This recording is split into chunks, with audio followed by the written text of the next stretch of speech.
The main device of technology-dependent patient receiving life support at home is a mechanical ventilator. The meaning of ventilation means respiration. Device that deliver pressurized and humidified oxygen to the patient at certain pressures and certain volumes with aim of receiving sufficient oxygen from the patient's point of view are called mechanical ventilators. Mechanical ventilators have been used in intensive care units since 1960. Since 2000, very advanced home mechanical ventilators have been developed. The device you will see when you enter the house during an intervention is more or less similar to this device. Household mechanic ventilators are portable devices weighing 3 or 6 kg with dimensions of 25, 15 and 35 cm. They are depending on electricity. Moreover, most of them have internal batteries that last between 3 and 6 hours. In other words, in the event of power outage or a disaster, the device can be moved outside while it's working. Basic requirements for a ventilator to work properly are that it is a humidifier that keeps the oxygen moist and that prevents the secretion from thickening, and the house set is properly connected and working properly.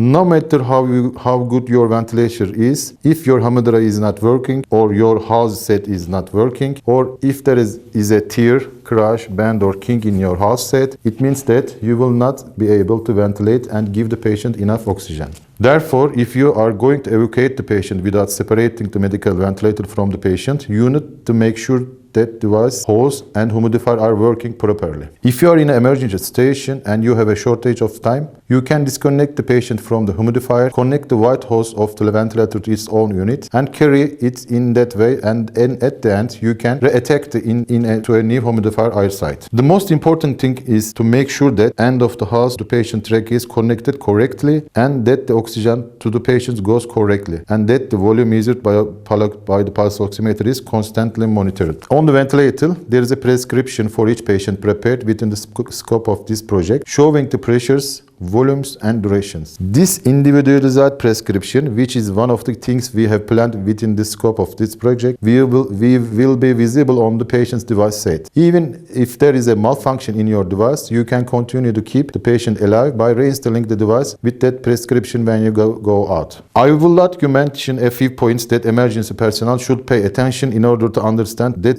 these sets work correctly. If your kit is working properly, if enough oxygen is going to the patient appearance is not sweaty, her or his peripheral circulation is normally pink, there is no sign of bruising on the lips or fingertips, the patient's chest goes up and down synchronously with the pressing sound of the device, the patient is safe. If there are no such signs, if the patient looks normal in color, if the chest goes up and down in accordance with the device, if there is no sweating, you will understand the ventilator set is working properly. Another way is to closely observe the pulse oximeter of the patient's fingers. If the patient's pulse and breathing are between normal values, if the pulse oximeter does not give an alarm, your set is working decently.